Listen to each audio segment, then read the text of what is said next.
Sobat Sabati, kembali lagi bersama aku Akari di sini.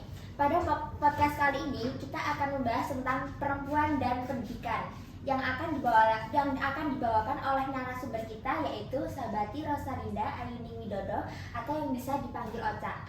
Jadi FYI guys, Sabati Ocha ini adalah mahasiswa aktif Universitas Islam Malang dan merupakan putra-putri Fakultas Keguruan dan Ilmu Pendidikan Universitas Islam Malang. Hebat banget gak sih guys?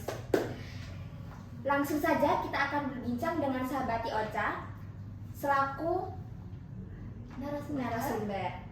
Sebelumnya, ada yang tahu gak sih hubungan dari perempuan dan pendidikan itu apa? Baiklah, jika memang masih banyak yang bertanya-tanya nih, hubungan dari perempuan dan juga pendidikan itu apa?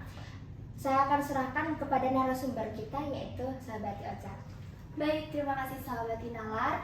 Oke, jadi teman-teman, pada hari ini kan tema kita adalah hubungan antara perempuan dan juga pendidikan. Sebelumnya, Sahabati Nalar, teman-teman sudah tahu belum pentingnya pendidikan bagi perempuan?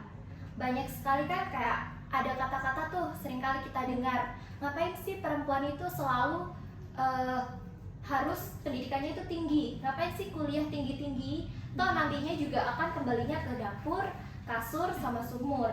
Kebanyakan orang-orang kan berpikiran seperti itu. Ya, benar. Iya kan? Iya. Padahal sahabat-sahabati harus tahu ya bahwa pendidikan itu sangatlah penting bagi kita. Secara umum saja, pendidikan itu adalah kunci dari negara yang maju loh sahabat Nalar. Kenapa demikian? Contohnya seperti ini, simpelnya ya. Negara yang maju itu kan pasti harus ada pembangunan yang berstruktur atau infrastruktur. ya, pembangunan yang berkelanjutan ya kan? Nah, pembangunan berkelanjutan itu akan membutuhkan sumber daya manusia yang berkualitas. Betul kan?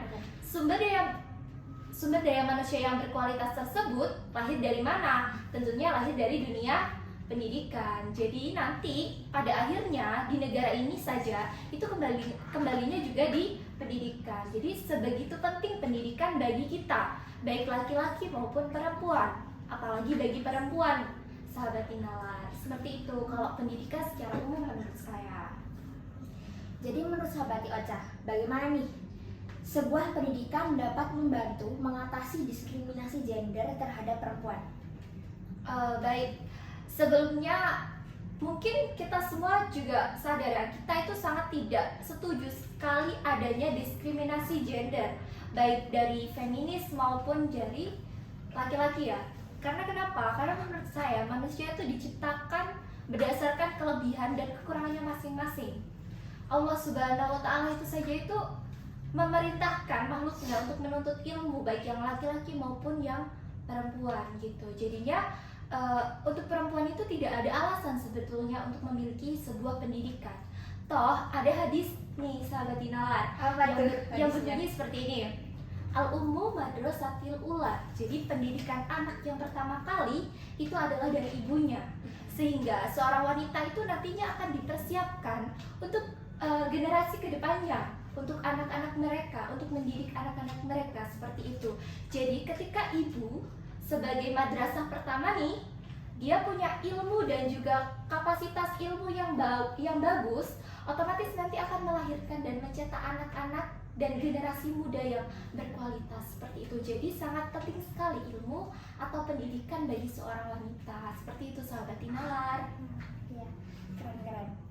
Jadi pendidikan ya dapat membantu mengatasi kesenjangan gender di bidang pekerjaan.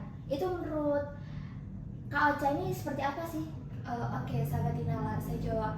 Kenapa pendidikan itu bisa untuk membantu seorang wanita itu untuk mengatasi kesenjangan dalam mencari pekerjaan, seperti itu ya. Jadi dalam dunia kerja itu memang terkadang kita nggak usah munafik lah ya. Beberapa pekerjaan itu dianggap etos kerja yang lebih baik itu dari kalangan laki-laki, benar?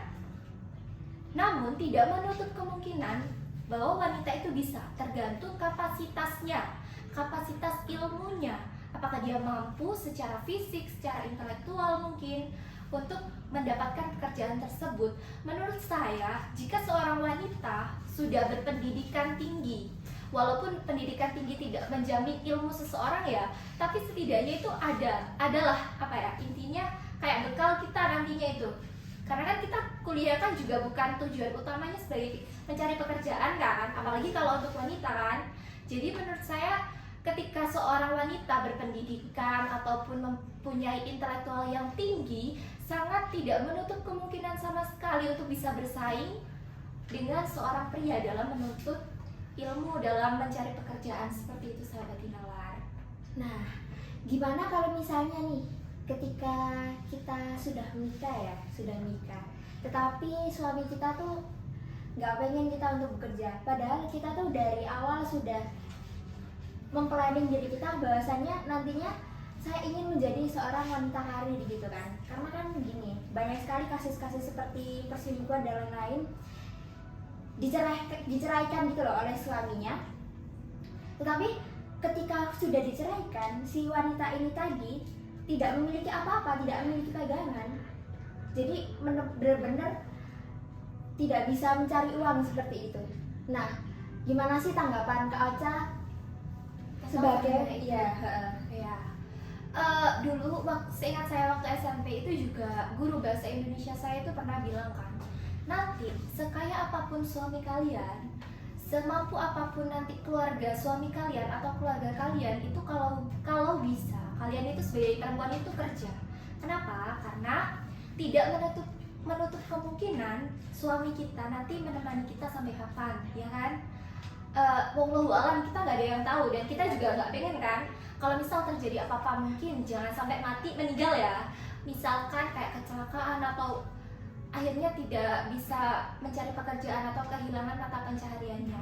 Otomatis kita juga pasti kalau misal nggak punya bakat atau nggak punya passion di dunia kerja kan bingung mau kemana kita, nggak mungkin kita akan balik ke orang tua kan. benar-benar. Nah jadi kalau saya pribadi itu lebih prefer nanti itu kita itu setidaknya punya soft skill atau mungkin punya apa ya, bakat gitu loh, yang nantinya itu untuk apa ya, kayak prepare masa depan kita seperti itu. Salah satunya juga dengan pendidikan tadi sahabat Tinalar. Dan masalah misal suami kita setuju atau tidak, kalau zaman sekarang itu ada kontrak nikah kan. Iya, benar-benar ada kontrak nikah. Nah jadi alangkah lebih baiknya mungkin sebelum menikah kita membuat kontrak nikah, kesepakatannya itu seperti apa. Jadi seperti itu. Jadi itulah pentingnya pendidikan dan ilmu teman-teman, sahabat-sahabati semuanya, bahwa kita juga harus tahu gitu loh, nanti ketika kita nikah itu apa aja yang perlu dipersiapkan. Seperti itu sahabat Tinalar. Ya, jadi intinya gini sahabat-sahabati,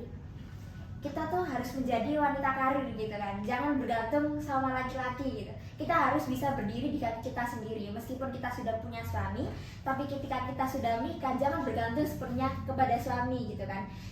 Cuman memang kodrat dari perempuan itu sendiri yaitu di belakang suami gitu kan Kak Aca. Ya, sebagai makmum ya. Imamnya tetap suami, tapi kita harus tetap berdiri di kaki sendiri teman-teman, sahabat-sahabati, seperti itu.